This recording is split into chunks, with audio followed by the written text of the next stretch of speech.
Hey guys, it's Allie from Allie Answers. If this is your first time watching a video, welcome. And if you've watched many, welcome back.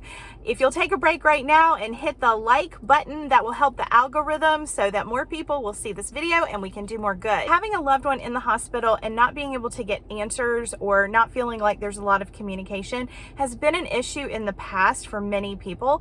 But now, considering how overcrowded the hospitals are with COVID patients and considering just the situation we are with staffing shortages, it is much more likely to happen now. If you have a loved one who is in the hospital and you really are having a hard time getting a hold of someone, you are having a hard time understanding what's happening, wanted to give you this tip. In most hospitals, every person who comes in is assigned a social worker or case manager who's in charge to make sure that that person has what they need to discharge safely. Now that's going to be important. We'll talk about that in a second. If your social worker or case manager has not reached out to you yet and you are struggling trying to understand what's happening with your loved one and what the plans are going to be as far as discharge, then one of the best things to do is to call the hospital and ask who is the social worker for that floor and that section. And at that point, you want to leave a message with social work and they will call you back. If you don't get an answer within, I would say about half a business day, then I would personally go find the social work office if you were able to be in the hospital. You can also ask the nurse to have the social worker call you, but I find that calling the social work office and leaving a message with a phone number is much more effective. Social workers are overburdened like everyone else, and if they have the information right in front of them, your loved one's name, room number, date of birth, and the phone number to call you back, and your name, they are much more likely to respond in a timely manner. A social worker has a lot of different jobs, but one of the most important is making sure that your loved one has a safe discharge plan. That means they need to talk to you and find out, is the loved one going back home to their own home and are they able to live on their own? If they're going back with family, if they are going to go to a rehab. If your loved one had an incident that they really need to recover from, then a rehab may be suggested. And in that case, it is going to be the social worker who's going to help you get that set up. A lot of people spend a lot of time and energy calling rehabs, and it really doesn't work that way.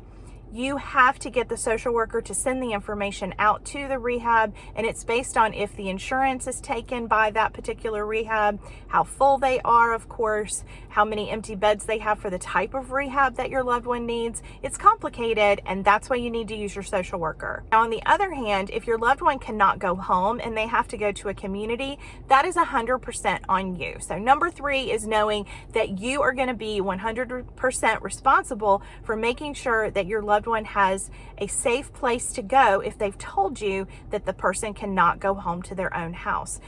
I don't advise that people temporarily take their loved one home to their house unless that is a situation that might work for weeks or months at a time, because sometimes it takes a little while to get someone into a community, or they just get settled in and life keeps going. So really consider, is this something that you can sustain for a long period of time?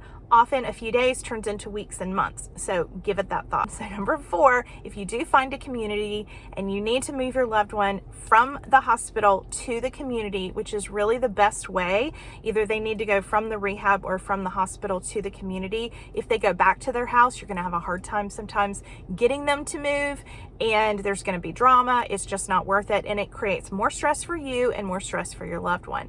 So if you are moving them straight from the hospital to a community or facility, then and I don't mean nursing home, I mean assisted living, personal care, memory care, even independent living, the social worker will help you complete any medical information that particular building requires. So most of the time there's going to be a physician statement that needs to be filled out, and it's going to have current medications on it if the person is appropriate for that type of care. There's going to be a requirement for a negative TB test, tuberculin test, which they can either do a skin test or they can do a clear chest x-ray. And generally speaking, that takes 48 hours if you do a skin test. So it's really important, if you are going to have to move this loved one somewhere, to be able to kind of get this stuff lined up. You can visit my other videos concerning looking for an assisted living or choosing an assisted living, and I'll link down below, and that includes memory care and independent living.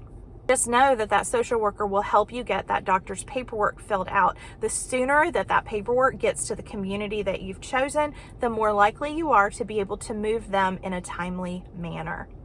Number 5, hospitals love to discharge on Friday afternoons. I hate it. I don't know why, but they do. And assisted living, memory cares, personal care homes don't like to accept patients on Friday afternoons. So you really do have to have this conversation with a social worker and connect the social worker to the person from the facility if you are going to be moving them. And number 6, something that you need to know about social workers is that if you say the words, "I don't have a safe discharge plan," they are not supposed to be able to discharge them. You say to them, "I don't have a safe discharge plan.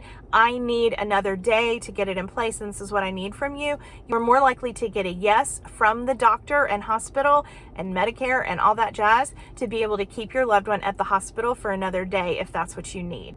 Number 7 is that social workers have a ton of information at their disposal. They know how to connect you to services in your community. So if your loved one is in the hospital and you need more services for your loved one, this is the time to ask. You need to ask your social workers to send you any links for information through the internet. They can give you brochures. You need to ask them if there's any help that your loved one can be receiving at home, if there's anything they're not enrolled in. That is what a social worker excels at. Even though they're busy and they've got a lot on them, this is the time to ask. And finally, I will say that even though social workers are just human, they are semi-superhuman sometimes, it seems, with all the care and compassion and love that they give to their patients. If you have a circumstance where your social worker is not that way, you have a right to ask for someone different. I recently had a woman who was literally afraid to upset her social worker. It was ridiculous. The social worker is there to support the family and to support the patient, and you should not be afraid of anyone. So if you are receiving services that you don't like the way you're being treated, you feel like the person is rude or bullying you, like this one lady did feel, then please, please, please report it or ask for a different social worker. No one is going to retaliate and treat your loved one poorly because of that. And you deserve to have the support and care that you need when your loved one is in the hospital. And a good social worker wants you to have that. Guys, I hope this was helpful. Thank you so much for joining me. If you haven't yet, please subscribe, hit that like button, comment below. I appreciate you. Have a good day. Bye-bye.